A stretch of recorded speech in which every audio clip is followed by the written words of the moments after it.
Buenas tardes. Creo que debemos ser puntuales, tanto a la entrada como a la salida. Se decíamos en clase, ¿no? Los alumnos decían que mejora la salida, lo de la puntualidad. Bien, empezamos este segundo día del Balcón de la Reina, en su tercera, digamos, edición. Y ahora nos presentará a doña María Rosalina Aguado Gómez, pero yo quisiera insistir, aunque pueda parecer reiterativo, que tal como tienen en el programa es otra vez decirles: el viernes, día 24, pone aquí, don José Carlos Bizuete pues hará una exposición del libro o una presentación del libro. No es el día 24, vuelvo a decir, es el próximo lunes, 27 a las 7 de la tarde. El viernes sí que hay otra cosa. Lo digo para que, si ustedes quieren ir, es entrada libre para los que quieran. A las 5 de la tarde será la presentación oficial y solemne de la próxima exposición con motivo del 8º centenario que se realizará en la catedral. Estará presidido por la presentación pues por el presidente de la Junta de Castilla-La Mancha, por el señor arzobispo y por las autoridades competentes. Será a las 5 de la tarde, por si ustedes quieren venir a la presentación. Pues dicho esto, bienvenidos de nuevo y cedo la palabra a don Francisco María para que presente a nuestra ponente de hoy. Lo del lunes es en la sala capitular de verano, no es aquí. No es aquí. Por tanto, el lunes ya, además han cambiado la hora, este fin de semana cambian la hora, por tanto a las 7 de la tarde del lunes, pues es una hora. Hay menos sol, vamos, no hay sol ya. Y lo del viernes es en la sacristía de la catedral, ¿no? Es aquí, en el trascoro de la catedral. Rosalina Aguado Gómez, o María Rosalina Aguado Gómez, es doctora en Historia del Arte por la Universidad Complutense. Su tesis doctoral es el pintor Matías Moreno y fue calificada con magna cum laude. Es experta en cerámica toledana, profesora de la Escuela de Arte de Toledo, académica de número de nuestra Real Academia de Bellas Artes y Ciencias Históricas. Vamos casi de la mano porque entró 15 días más tarde que yo. Así que en el mismo noviembre, yo el día 6 de noviembre y el 20 y algo de noviembre, pues entró en la misma, estamos siempre de la mano los dos. Y aunque su currículum que presenta siempre es modesto, es que ya es muy modesta, pero realmente es una gran entendida en la cerámica. Le viene de familia. La cerámica Aguado, pues su padre es un gran ceramista y ella pues es una gran especialista en este mundo que ha vivido desde niña. Dice el título: La cerámica invisible de la Catedral de Toledo. Claro, si es invisible no podíamos ver nada, ¿no? Invisible significa que habitualmente nadie la ve porque está en lugares en los que o no nos fijamos o no son accesibles al público, como por ejemplo ciertas sacristías que se utilizan como despachos de la catedral. Por tanto, por eso dice cerámica invisible. Sería una cosa particular, una cerámica que no se viera, pues no es cerámica. Por tanto, pues tiene la palabra doña María Rosalina Aguado Gómez, y yo tengo que pedir perdón a todos porque tengo clase en ciencias religiosas y tengo que marcharme a explicar los padres de la Iglesia a los alumnos de ciencias religiosas. Bueno, pues, buenas tardes. Muchísimas gracias primero al señor deán de la Santa Iglesia Catedral Primada de Toledo, que es un honor de verdad estar aquí, contándoles un poquito el tema de mi vida, que es la cerámica. Y a todos ustedes por venir a escucharme. Lo primero, se preguntarán, como ha dicho don Francisco María, lógicamente la razón de este título. ¿Por qué? Pues porque percibimos a través del sentido de la vista, que es el más importante que poseemos. Así podemos valorar, por ejemplo, lo que vemos, lo que observamos, lo que llama nuestra atención. Pero el hecho es que a veces la cerámica pasa tan desapercibida que parece invisible.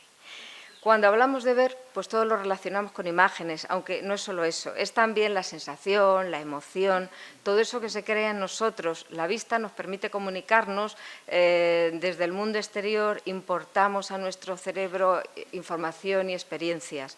Esto en la cerámica es fundamental, viste de color, de luz, de brillo, todas las arquitecturas y a veces es curioso que pasamos y no la vemos. Entonces, yo lo que desearía es iniciar a partir de ahora en todos una nueva manera de mirar, una nueva manera de sentir, de valorar esta magnífica cerámica. Eso resulta a veces invisible aunque esté a plena vista. Su fragilidad, su humildad, pues nos llevan muchas veces a concederle muy poquito valor. Nuestro cerebro pues a veces no la percibe siquiera. Grandes expertos de historia han hecho descripciones de obras magníficas y han pasado por alto los suelos cerámicos o los zócalos. Pero bueno, sí que es importante resaltar la necesidad de conocer bien este interesante patrimonio cerámico de nuestra Catedral Primada, valorarlo en su justa medida y luego, muy importante, documentar lo que estuvo, lo que ha sido alterado, lo que tenemos y, sobre todo, conservar la memoria de esta gran industria cerámica que fue importante a lo largo de los siglos y que las generaciones futuras pues, tienen un legado con la obligación moral de conservarlo y preservar esta memoria a lo largo de los siglos. Es curiosa mi clasificación, supongo, pero bueno, he puesto para mí la que es verdaderamente invisible, la cerámica que estuvo, pero que ya no está, la que está a la vista, pero que a veces pasamos por alto. He señalado en este plano de la catedral los lugares donde voy a enseñar alguna imagen que posee algún pequeño azulejo o un grandioso conjunto, como por ejemplo es la librería de Cisneros. Esta es la invisible absolutamente, la cerámica de relleno en las bóvedas. Es curioso, pero es una práctica que heredamos desde los romanos, que también, por ejemplo, en las termas de Caracalla, los bizantinos mantuvieron, por ejemplo, en San Vital, y en la España medieval, durante el siglo XIII al XV, se estuvo realizando pues de manera muy normal, muy habitual. Conocemos muchos ejemplos en las iglesias levantinas, por ejemplo, en Barcelona, en la Catedral, en Santa María del Pi, Castellón, en Valencia, en Morella, en fin, muy variados ejemplos. En la bóveda de crucería o en la bóveda de cañón, en las esquinas, hay unos espacios que normalmente se suelen rellenar de una manera especial, que es hormigón vertido y a este hormigón se le añaden piezas cerámicas. Estas piezas son de muy variada naturaleza. Yo he traído aquí de momento para explicar las sevillanas, porque Sevilla es uno de los enclaves donde más piezas de bóveda se encontraron. También se las conoce con el nombre de loza quebrada, porque en muchísimas ocasiones eran piezas de desecho que estaban en los testares o piezas que se fragmentaban a propósito para que hiciesen de buen relleno en las oquedades de las esquinas de las bóvedas. En el esquema que tienen ahí creo que se ve bien en lo que es la alcatifa, según la palabra árabe un poquito en desuso. En esta zona, que supongo que se ve el cursor, es donde se colocan los rellenos. Muchas veces el relleno de abajo era un gran dolio romano, una gran tinaja, y luego se iban colocando de alguna manera otras piezas más pequeñas, que podía ser de todo, cántaros, se ven aquí por ejemplo los cangilones de Noria, estas botijas, la verde, se denominan peruleras porque eran las que iban hacia Perú en los navíos, también, como ven, cantimploras, en fin, es una muy variada elenco de piezas cerámicas de todo tipo. Pues estas piezas se cogían con cal o con mortero y entonces formaban la estructura que consolidaba la esquina de la bóveda. Tiene una misión muy interesante porque pesan poco y forman ellas mismas como pequeños arquitos de descarga livianos y cubican muy bien, como decía Luis Lluvia, el arqueólogo. Estas piezas tenemos un problema a veces. Hay suerte. Por ejemplo, en Sevilla, José Gestoso encontró bastantes documentos de venta de los alfareros de piezas de desecho. Otras veces pues no hay esa suerte, pero sí se sabe que la bóveda se cerró en un momento determinado y no se ha vuelto a mover. Pero muchas veces pues, se tiene que hacer por comparación estilística. Una de las fuentes es muy curiosa, que es la pintura. Yo he traído dos de los grandes, he traído a Velázquez y he traído a Murillo, pero en estos maravillosos cuadros, en el Aguador de Sevilla o en el de Rebeca y Eliezer, pues se ven perfectamente estas piezas, estos cántaros, que son elegantísimos. En el caso de Velázquez, aparte del cántaro, se refleja la cantarilla y el filtro, que es esta piececita que va ubicada encima y los aguadores ponen el agua a través de esta para que se vea que si tiene una impureza se queda en el fondo, que es como una especie de colador. En la mano lleva una copa de cristal con una breva hacia abajo, indicando que el agua que se bebe es exquisita y limpísima. Bueno, pues estas son las nuestras. No son muchas porque no se hizo demasiada obra en el año 1981. Don Juan Francisco Rivera le avisó a mi padre, José Aguado, que si quería hacerle una foto a las piezas que estaban saliendo. Se hizo una serie de arreglos en los tejados y bóvedas de la zona de La Girola y en lo que se conoce como la Costanera de Santa Lucía aparecieron estas piezas. Muchas se destruyeron más al sacarlas, pero estas pudieron salir enteras. La foto es, pues eso, del año 81, una cosa así como muy improvisada y se ven todavía en el camión que las iba a llevar al Museo de Santa Cruz con los pegotes de cal. Son muy variadas. Estas piezas sabemos que la bóveda la intervino el maestro Álvar Martínez en el primer cuarto del siglo XV y la fecha tope que hay para las bóvedas de la catedral es 1493, o sea que podemos más o menos en ese arco de tiempo ubicarlas. Aparecen estas ollas tan bonitas, los cántaros, tienen un perfil sinuoso más elegante que las sevillanas, con esa asa curva tan bonita.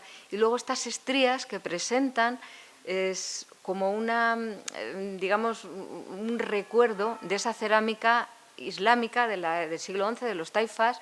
No tienen ninguna función especial más que ornamental, pero se han mantenido en la memoria de los alfareros pues, a lo largo de cientos de años. Además de estas piezas de forma, aparecieron estos dos alizares, que es una pieza muy curiosa de borde que se utiliza para rematar escalones, un borde de un altar, por ejemplo, el alféizar de una ventana, un umbral. Son unas piezas, tecnología punta de la época, pues son duras, sólidas, muy gruesas. Luego he traído otra para verlas. Y siempre son de técnica o de cuerda seca o de técnica pintada, porque en este momento la tecnología de los alfareros no era capaz de presionar una arista por las dos caras de manera simultánea. Esto no se consiguió hasta el siglo XX con los talleres Ruiz de Luna y Aguado, pero aquí estas tan elegantísimas podemos fecharlas en época Reyes Católicos. ¿Por qué? Además, por estos simpáticos piezas que están ahí a la izquierda, son caprichos de los alfareros toledanos para una clientela de dinero muy exquisita. Hay un aguamanil que está en el Museo del Louvre, que tiene forma de perrito, que tiene la misma decoración prácticamente de lirios contrapeados en tono negro y en tono melado. Abajo el alizar de dientes de sierra se parece a estas perinolas magníficas del convento de San Juan de la Penitencia, recordemos, Fundación de Cisneros, 1514, que ornaban el caballete del desaparecido convento. Como pueden ver, porque Eduardo Sánchez Butragueño en el Toledo Olvidado publicó la foto y además el detalle en el que se veía perfectamente cómo Casiano Alguacil había tomado esta imagen del convento. También en la jarrita antropomorfa del Instituto Valencia de Don Juan se ve una similitud total en cuanto al tipo de esmalte y en cuanto al tipo de colorido. Y algo que pudo estar, mi padre me lo contaba porque él lo vio de joven, estructuras que a él le parecieron hornos o muflas. ¿Dónde? Pues en ese espacio que está entre el cielo de la bóveda gótica y la cubierta de tejas. Un espacio que pudo contener estas humildes estructuras que se pueden usar para cocer vidrio o para cocer algo de cerámica. He traído un ejemplo con un hornito romano de vidrio que se conserva en La Rioja. A la izquierda es un esquema de cómo es un horno árabe de los que se utilizaban con combustible vegetal, con retama en Toledo, en otros sitios de España cuecen con otros combustibles.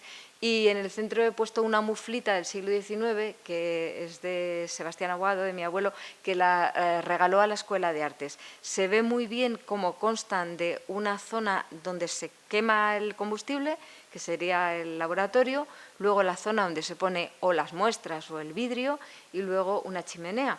Entonces, todas estas estructuras están siempre hechas en barro refractario, que quiere decir que tiene mucha arena para que sea digamos, un barro que puede alcanzar muy altas temperaturas sin deshacerse. Estas estructuras supongo que con el tiempo se irían arruinando y acabaron siendo desmontadas porque perdieron completamente su función, si es que un día estuvieron allí, que tampoco lo tenemos seguro. Algo que pudo estar y que no está. Los escudos de cerámica de la capilla Doña Teresa de Haro. Esta capilla, que está fundada en 1480 por la viuda fue primero por su marido, por don Diego López de Haro, y luego ella fue la que dotó la capilla con sus rentas y con la venta de algunas de esas de su patrimonio. En esta foto tan bonita, que se ve así de lado la capilla, se ve muy bien cómo en la catedral aparece esa presencia profana de los grandes linajes toledanos, las grandes familias que utilizan un poco sus escudos nobiliarios como escaparate de su nobleza. Están en la Fundación Lázaro Galdiano en Madrid. Don José los compró antes de 1927 y son los escudos del apellido Padilla y Haro, de la Casa de Haro. Son de cuerda seca, son muy curiosos porque esta forma de escudo no es la clásica española, es la que importamos de Italia, que se conoce como testa di cavallo, cabeza de caballo. Y bueno, pues tienen una altura considerable, son unos 30 centímetros. No es una novedad. Yo he traído un precedente, que son, por ejemplo, los escudos que aparecen por primera vez en Sevilla, cuando al rey Fernando III, el santo, y a doña Beatriz de Suabia, pues se les muere el niño. El infantito don Enrique, pues se le sepulta en la Catedral de Sevilla y se le hacen unos escudos de cerámica a molde que van a ornamentar su tumba. Y a partir de ahí se pone de moda y prácticamente los nobles que han acompañado al rey para la conquista tanto de Córdoba en 1238 como la de Sevilla en 1248, pues van a querer imitar esas tumbas y se van a hacer muchísimos escudos que más o menos se fechan desde el siglo XIII hasta el siglo XV con apellidos diversos.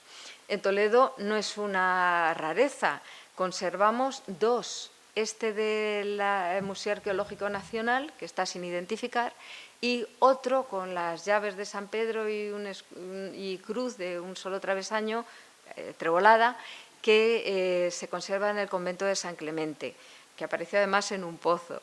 Es muy curioso. Estos dos escudos pues, nos sirven como de anclaje, de manera de ver de otra manera este tipo de escudos que vamos a encontrar en se supone en la catedral. Moraleda y Esteban fue uno de los que se ocupó de hacer bastantes estudios sobre la cerámica toledana, y en alguno de sus estudios cuenta más o menos cómo serían. Se lo voy a leer directamente. Dice: la loza decorativa toledana entró en un periodo de esplendor notable y se vieron salir de los muchos hornos de la ciudad imperial multitud de cacharros, azulejos policromados con perfección y, sobre todo, azulejos de traza árabe, de otros estilos, de pompeyano, de puro carácter renacentista y de índole religiosa y señorial, con los que se decoraron alcázares y templos, palacios y hospitales, humilladeros y cocinas, patios y aljibes. Los menos conocidos son los decorados por y para las cofradías y blasones nobiliarios. De los unos y de los otros quedan muy pocos con sus respectivos lugares por haber sido adquiridos por coleccionistas españoles y extranjeros. Por eso él daba copia de algunos dibujos que había hecho y regalaba su colección al Museo de Santa Cruz el año 1922. Lamentablemente, con la Guerra Civil, pues desapareció esta colección toledana pues tan interesante. Aquí vemos el escudo Padilla, que está formado por 3 padillas, badilas o espátulas, que está en el lenguaje heráldico sería fondo azul y plata, que el ceramista, el alfarero, lo interpreta en blanco, y popularmente pues la gente lo conocía la capilla como el Cristo de las Cucharas. Este es el otro escudo que aparece también en el exterior de la capilla, que es de la Casa de Haro, señores de Vizcaya, muy simplificado. El escudo al final constaba de 2 lobos pasantes en sable en negro que llevaban 2 corderos atravesados en el hocico, y se le añadió en la bordura unas cruces de San Andrés, porque el segundo señor, don Diego López de Haro el Bueno, había participado con éxito en la batalla de las Navas de Tolosa, y a partir de ese momento se incorporó a su escudo. Por eso esta versión que nosotros vemos es más simplificada.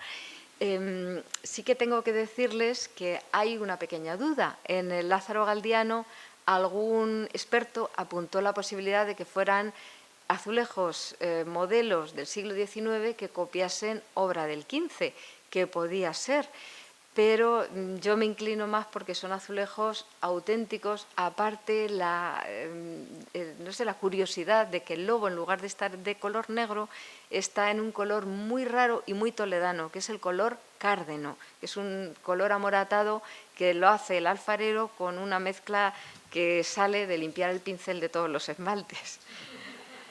Bueno, esto también estuvo y ya no está. 245 azulejos de Manises colocados en la espalda del altar que estaba delante del retablo en la capilla mayor de la catedral. Este retablo magnífico, fabuloso, que es que vamos, uno lo ve y se queda con el alma en suspenso, pues sabemos que se debe a la remodelación que decidió hacer el cardenal Cisneros. Bueno, empezó don Pedro González de Mendoza, pero el problema era el espacio tan reducido que tenían las 2 capillas, la de la Santa Cruz y la de Reyes Viejos, y que al final pues motivó el traslado de una de las capillas y la amplitud que tiene actualmente el presbiterio. Las obras pues se llevaron a cabo entre 1498 y 1514. Los azulejos de Manises, ¿por qué sabemos que estaban ahí? Porque hoy ya no están. Porque fue también don Juan Francisco, que también era académico, el que le pidió a mi padre que fuese como experto en cerámica a hacer una inspección, porque el mal estado de la mesa de altar indicaba que había que renovar y desmontar aquello. Entonces, el año 1981 hizo la visita y realizó el informe. Esto es el tipo de azulejos que aparecían. ¿Por qué azulejos de Manises? Pues es muy especial. En aquel momento la azulejería valenciana, la azulejería de Manises era la más elegante, una de las mejores del mundo, mejor incluso todavía que la italiana. La italiana estaba en ese momento todavía llena de influencia morisca. Esta cerámica pues, se inicia con la conquista de Valencia por Jaime I, que repartió entre los nobles el territorio ocupado. Artal de Luna es el que lo recibe, que luego se lo vende casi 100 años más tarde a Pere Boil, que va a ser señor de Manises y Paterna y va a ver el negocio. Entonces, fomenta a sus olleros, alfareros de sus señoríos para que sean capaces de comerciar sin imponerles demasiadas trabas, saliendo esto por el puerto de Valencia y siendo demandado por prácticamente todos los nobles de europeo como algo exquisito, algo muy noble y algo que merece la pena exhibir como un poco el producto de ese dinero que tienes y que te puedes gastar. El azulejo que he puesto más grande en el centro, que se conoce como de los huesos o de los eslabones, es el modelo más habitual, aunque en la catedral aparecen fragmentos de estos que están aquí también y en Toledo en varios sitios. En total, el informe decía que había 245 azulejos situados en 27 filas verticales, cada una constaba de 9-11 azulejos de Manises. He puesto a la derecha un poco el efecto decorativo que sugeriría este cúmulo de azulejos, pero había huecos, algunos solo estaban tapados por la escayola y en otros el albañil pues había cortado por lo sano, había buscado otros azulejos más económicos producidos aquí que taparan un poco la falta de la fealdad que hace un hueco. Y de paso, pues era muy importante en un lugar sagrado de ese tamaño no dejar algo feo, sino algo importante por la reverencia que hay que tener a este sitio. Mi padre indicaba también en el informe que debido al paso del tiempo, los golpes, la humedad, los azulejos de Manises estaban muy deteriorados y, sin embargo, los toledanos pues, se conservaban perfectamente. De los modelos que describe él, he puesto prácticamente todos, arriba los de tipo mudéjar, el primero de la izquierda, que sería este, ya muestra un poco la influencia del gótico. Se parece mucho, por ejemplo, a los remates de las cresterías. Y luego vemos cómo se acuela la primer tercio del siglo XVI el plateresco y al final el último es ese azulejo famosísimo del florón principal que el rey Felipe II pide a azulejeros como Juan Fernández de Talavera o José de Oliva de Toledo para sus palacios, para el Pardo o para el Palacio Real de Madrid. Estos sí están. A veces nadie se da cuenta, no se perciben, están muy altos, pero es una ostentación espectacular. Están colocados allí en época del arzobispo Martínez de Contreras. Estos azulejos, digamos que, ¿por qué están ahí? Quizá porque el arzobispo antes fue secretario del cardenal Pedro de Luna, con lo cual en la corona de Aragón se conocía y se sabía de este tipo de cerámica. Esta cerámica está hasta en el Vaticano, o sea que no es una tontería. Estas son todas las piezas que aparecen. Es muy curioso, solo hay dos modelos, un octagonal y otro cuadrado, y las piezas que aparecen son o bien azulejos grandes, que los valencianos llaman rayolas, la rayoleta, que es la olambrilla, el azulejo más pequeñito de 10 por 10, y luego el alfardón, este azulejo hexagonal. El franciscano Francesc Eiximenis, pues contaba muchísimas veces esta cerámica, tanto esta como la dorada, que llegó pues hasta todos los rincones de Europa, Flandes, Inglaterra, Borgoña, en fin, muy, muy exquisita y muy pedida. En el modelo octogonal, estos alfardones tienen varios lemas. Alguno poco descifrable, MNOS, M-Noros, por ejemplo, que lo cita Balbina Martínez Calviró, el Fervé, no a par. Fervé, hacer bien directamente, pues es el lema del caballero cristiano, y no a par quizá sea, o se puede interpretar por una loa o una alabanza a la propia torre de campanas, considerada como lo mejor de la catedral. Estos azulejos magníficos los están viendo gracias a la amabilidad de los arqueólogos que me pasaron estas fotos tan espectaculares de cerca, porque o con unos prismáticos o no se puede apreciar esta delicia de azulejos. Esta es muy curiosa porque se parece muchísimo esta composición a la que en 1422 el mercader de la Fuente, Gonzalo de la Fuente, pues compra en Manises y trae a Toledo en la bóveda alboaire de la Concepción Francisca. Estos se trajeron más tarde, consta en obra y fábrica la compra en 1429 y su colocación en 1434. Aquí tienen otro modelo con la flor gótica, con agrupaciones de 4 hojas, otro modelo muy elegante. O sea, los modelos cuadrados se hacen o 4 azulejos grandes o con 9 pequeñitos. El gran experto de cerámica y fundador del museo, Manuel González Martí, identificó estos escudos como de la familia Boil, pero bueno, no está seguro. Y en otro lugar pues se identificaron como de gremio de tejedores. Aquí se ve muchísimo mejor cómo se trata de un telar con un águila con las alas esplegadas. En el centro una liebra, en la otra podíamos ver un pajarito, un pardalot. Y el fondo es el típico del primer tercio del siglo XV. Son punteados, hojas de perejil, o simpáticas hojas de hiedra o la flor de brionia, que es esta la que caracteriza estos grandes azulejos que son elegantísimos. Tienen un sistema de cocción muy curioso y que hasta ahora ha sido un poco misterioso.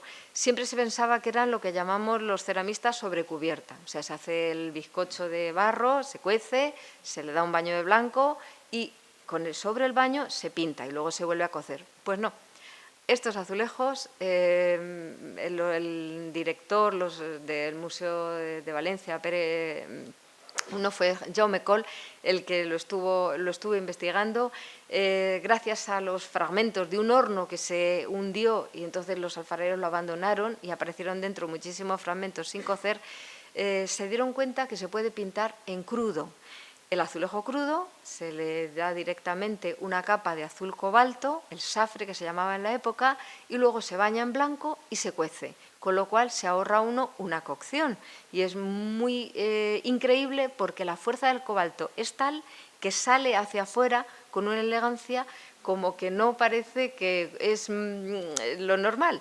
Cuesta mucho menos pintar sobre un azulejo crudo que sobre el esmalte, que es pulverulento, se va y te da muchos quebraderos de cabeza. Entonces, esta manera abarata y acorta el tiempo de producción de estas piezas. Estos azulejos, también en la torre, pues descubrimos una cosa muy simpática, que si falta uno, pues se repone, como con un toledano de arista del siglo XVI, no hay ningún problema. También hay que resaltar el grosor enorme que tienen, entre 3 y 3,5 centímetros. En algunos también se veían estos puntos, estos impactos. Alguien puso en el periódico que eran de la guerra civil, pero creo que es más lógico lo que me indicaron los arqueólogos, que podían ser gente que ha hecho puntería con la escopeta de perdigones, porque son impactos muy pequeñitos, desgraciadamente muy poco concienciada del valor de las obras de arte. También es muy curioso, se ve bien cómo la parte recta, las geometrías, están trabajadas con una prearista. Está hecho para que el pintor no tenga que sufrir a la hora de hacer una buena recta, no tiene que utilizar la escuadra y el cartabón o la regla, pues simplemente van prehechas, puestas en el azulejo. También es muy interesante cómo esta cerámica ha tenido su eco en la pintura gótica. Por ejemplo, estos son del Museo de Huesca, estos dos cuadros. Bueno, el del central no, es de Lluís Dalmau, que está en el Museo Nacional de Cataluña, discípulo de Jan van Eyck. Jan van Eyck lo tuvo varios años aprendiendo y de él tomó este gusto por reflejar en sus obras los suelos de cerámica de Manises. Esto fue un descubrimiento, el que en este cuadro de la Virgen del Canónigo Van der Pijl de 1436 apareciera prácticamente el mismo suelo de azulejos que aparece en la Catedral de Toledo. Sabemos que Van Eyck estuvo de embajador en la península ibérica, cruzó para Portugal a hacer un retrato de la infanta y parece ser que estuvo en tratos con Alfonso V por su sobrina, como futura esposa de Borgoña, del Borgoña, de Felipe el Bueno, pero al final parece que no llegaron a nada. Ampliado un poco la parte de abajo de la obra, los pies de San Jorge, y los azulejos de Manises que tenemos en la torre de la catedral. No es exacto, pero sí que es muy, muy, muy similar. Esto también es muy curioso, muy increíble. En el Arco de Palacio, este pasadizo aéreo que comunica la catedral con el Palacio Arzobispal, pues queda un resto de las primitivas solerías de la etapa de Cisneros. Esta estructura sufrió un incendio en el siglo XVII y fue Juan Bautista Monegro el encargado de restaurarlo. Con muy buen criterio, un artista siempre mantiene un poco lo de épocas anteriores, mantuvo esta solería tan singular, tan especial, tan original, que solo es un pequeño trocito, pero realmente es de un interés excepcional. Está formada por medio de tiras pequeñas de cintillas que van haciendo estrellas a base de formar dos triángulos equiláteros que se superponen. En el interior pues tiene 7 losetas octogonales y van a formar pequeñas estrellas gracias a estos triangulitos cerámicos que se van aprovechando de azulejos rotos o incluso que se cortan ad hoc, es profeso, para colocarlos ahí. Simplemente, claro, yo llevo muchos años mirando azulejos, entonces ves y de pronto se abren los ojos y es lo que les tengo puesto aquí. Otros modelos toledanos o modelos de Manises que aparecen ante tus ojos como exquisitos y no sé, ilustres restos de otras piezas cerámicas que decoraron suelos o que salieron de los mejores talleres toledanos del siglo XVI.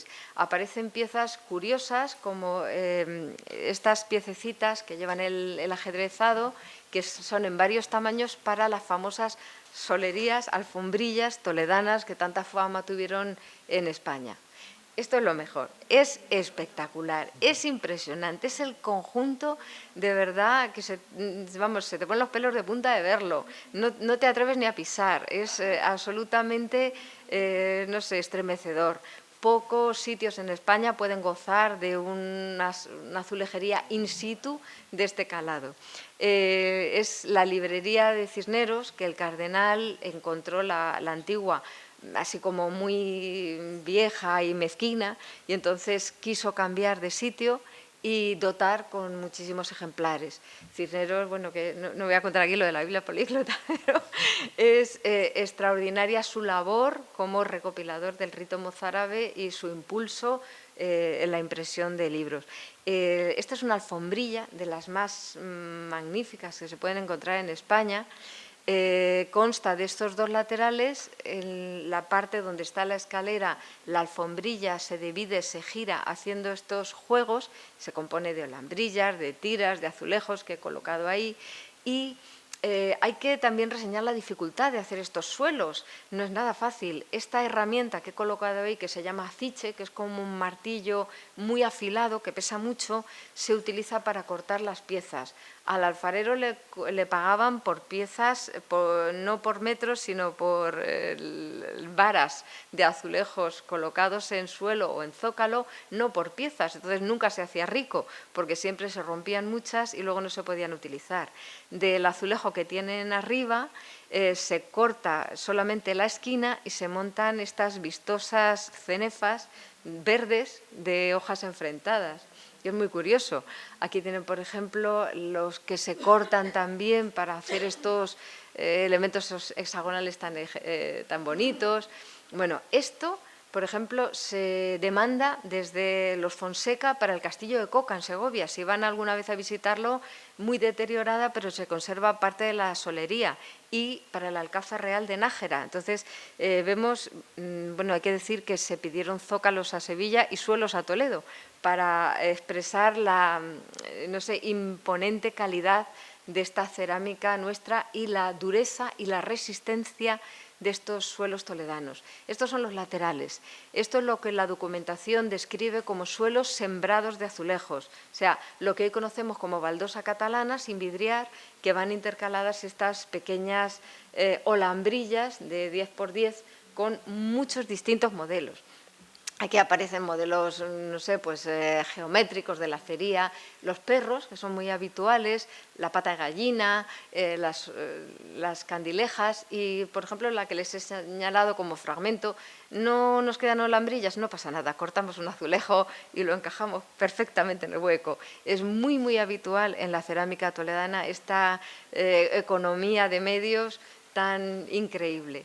Estas son muchas de las olambrillas toledanas que la población mudéjar mayoritariamente es la que trabajaba la cerámica. Entonces, aparte de las de cetrería, los bufones, la mano de Fátima es uno de los amuletos más elegantes que vemos ahí también reflejado.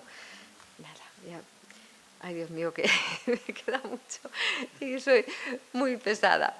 La sacristía de Reyes Viejos encierra un tesorito magnífico, que es esta pequeña hornacina destinada al lavabo litúrgico. Esta capillita, fundada en 1498 por Sancho IV el Bravo, realmente es que cambia de ubicación. Los restos de los reyes se dejaron en el presbiterio y aquí se traslada el culto.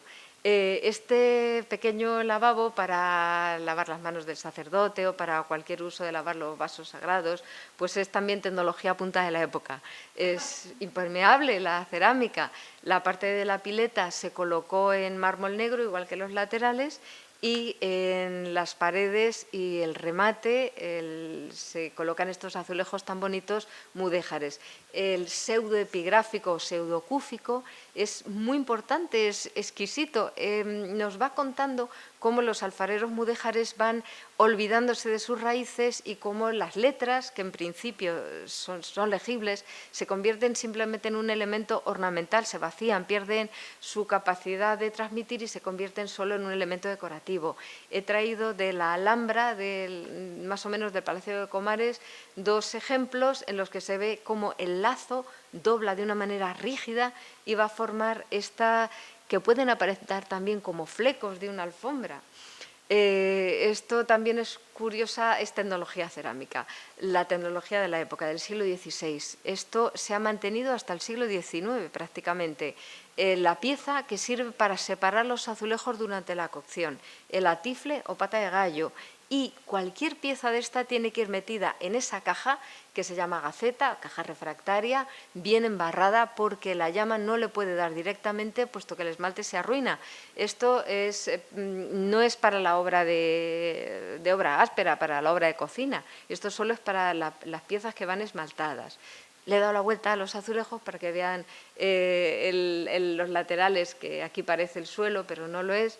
Y es un precioso modelo de lazo de 20. El que he puesto al lado, que lleva una flor de lis, se hizo de manera exclusiva para el convento de San Juan de la Penitencia.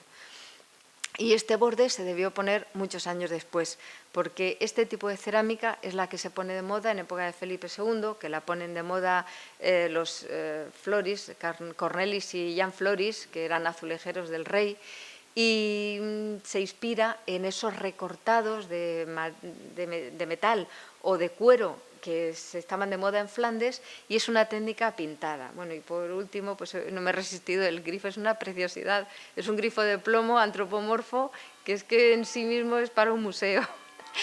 Otra cerámica invisible por el sitio que está, la escalera de obra y fábrica. La foto es antigua, entonces era un poco en blanco y negro y la he iluminado. Es de olambrillas, que son muy bonitas, muy curiosas, con este modelo que se conoce como ruedaviento. Es un término heráldico, que es una flor cuyos pétalos se convierten en algo que gira como un torbellino de manera vertiginosa. Hay muchas variantes, muchos modelos. Y en un lateral aparece esto, es muy curioso, el albañil pues se apaña, no tenemos del mismo motivo, pues tienen de 4 tamaños distintos, pero para cerrar perfectamente y de manera muy decorativa un hueco. Estos son también los alizares, que aquí se ve perfectamente cómo es, una pieza de borde, siempre de cuerda seca. He traído otro ejemplo de Santo Domingo el Real, que están también colocados in situ, formando parte de la azulejería. La capilla de San Pedro es una auténtica preciosidad, fundada por el arzobispo Sancho de Rojas, Y en esto de la cerámica invisible, pues he estado buscando descripciones. La de Parro, por ejemplo, no dice nada del balcón, describe el balcón, pero no se fija, o no consideró importante, la parte inferior. La parte inferior, que es una maravilla de azulejos de rosa azul del siglo XVI, todos conservados perfectamente porque están ahí libres del polvo y de ningún otro problema. La parte interior también conserva cerámica, aunque se supone que es una recomposición más o menos actual con piezas antiguas. Aparece de todo, aparecen piezas que son de primer tercio del XVI, todavía traen un poco la sepca antigua, las redes de rombos, esta que ya la tenemos muy conocida en Toledo, los modelos mudéjares, el modelo renacentista. Bueno, solo decir que sin ninguna lógica especial, pero siempre se le ha atribuido a Alonso de Covarrubias, el genio de la decoración. Él tenía un hermano bordador y varios familiares que poseían alfares. Entonces, este dibujo tan exquisito, tan elegante, tan bien terminado, esta pureza en la elaboración del esmalte, este dibujo a la romana, derivado de los grutescos italianos, no es fácil que lo haga un alarife cualquiera. Entonces, bueno, en cierta forma, pues justificamos esta atribución. También, a partir de la época de Felipe II, el mundo clásico entra en la decoración de los azulejos. He puesto un detalle de un entablamento para ver cómo se copian los dentellones, las hojas de acanto, en fin, este mundo que ahora es el que se va a poner de moda. Ya termino. 3 cositas que quedan. Un balconcito está en la calle Sisto Ramón Parro, casi nadie se fija porque es muy, muy pequeño, tiene un volado muy, muy cortito, los azulejos de cerámica se colocan con la cara hacia abajo, una serie del mundo del Renacimiento, y en los laterales se colocan dos tiras que se conocen como de calabrote, que ya son de técnica pintada y ya son de la segunda mitad del siglo XVI. Los azulejos toledanos siempre han estado en los sotobalcones por su resistencia, porque son muy fuertes. Desgraciadamente, pues cada vez se ven menos. Pero bueno, uy, no, pues vamos al revés ahí. Es que la mano izquierda es un asco. Bueno, pues hay unas escaleras interiores que comunican en el muro norte y están todas revestidas con este zócalo magnífico de azulejos jaspeados. Es una técnica muy curiosa, imita el jaspe, las piedras preciosas, se pone de moda en época de Felipe II, y es curiosa también. En el Palacio Arzobispal tenemos varias muestras porque los azulejos siempre van con fondo verde y las piezas de forma con fondo blanco. Entonces los colores que se dan salpicando con el pincel o con una esponja o con un soplado, pues son parecidos pero nunca son iguales. El azul nunca está presente en los verdes, y en los que están sobre fondo blanco solamente nunca está el verde, siempre están azules, amarillos o naranjas. Estas son las escaleras, que son estupendas porque son el zócalo es limpio, es brillante, te evita la humedad, en fin, tiene todas las ventajas. También en algún muro de la catedral teníamos esta foto con el escudo de un obispo, y está sin identificar, pero bueno, el capelo, las borlas, en su orden, es un escudo español partido con el emblema habitual de la catedral, que es el jarrón de azucenas, y un castillo. Es de cerámica pintada, igual que que son los azulejos de censo. Se utilizaban para marcar propiedades, el cabildo o el ayuntamiento, en fin. Estos azulejos pues son del siglo XVIII, son atribuidos por el conde de Casal a José Pascual Ochando, sin ninguna otra referencia más que es un hijo de pintores que viene de Alcora y que se le documenta en Talavera sobre 1792. Lleva el tema que hizo famoso a Toledo desde el mundo visigodo, la imposición de la casulla a la Virgen, que iba a decir que es el mismo tema que está en un relieve de piedra hecho por Manuel Álvarez, apodado el Griego, un escultor de corte madrileño, aquí en la Capilla del Sagrario. Hay otros modelos ya está en la colección de don Vicente Carranza, que sí que se puede leer obra y fábrica, marcando un poco el sitio. He puesto otros ejemplos de Toledo, pero bueno, sí que hay que decir que estas piezas han sido sistemáticamente expoliadas, que han desaparecido todas, creo que solamente queda una o dos, y aunque se realizaron para una función informativa, son muy, muy interesantes. Los coleccionistas las demandan muchísimo y por eso, desgraciadamente, pues ya no decoran ni nos informan en nuestras calles toledanas. Y, por último, hay una bonita Virgen del Sagrario, no es esta, es trampa porque no he podido hacer la foto, pero bueno, es muy parecida. Es del taller de mi abuelo, de Sebastián Aguado, y sigue los modelos de Sandoval y Rojas del siglo XVII. Está en el patio del Tesorero. Y también hay un precioso cartel de cerámica de Ruiz de Luna, aquí en la Capilla de la Descensión. Este cartel enmarcado en hierro, muy bonito, es de este hombre que nació en Noez, que era fotógrafo y que era también, aparte de buen dibujante y pintor, un gran negociante, y fue el capaz de elevar la cerámica talaverana al panorama nacional. Es, vamos, muy habitual el besar vamos, yo he ido con mi familia siempre a besar la piedra en la urna de jaspe rojo.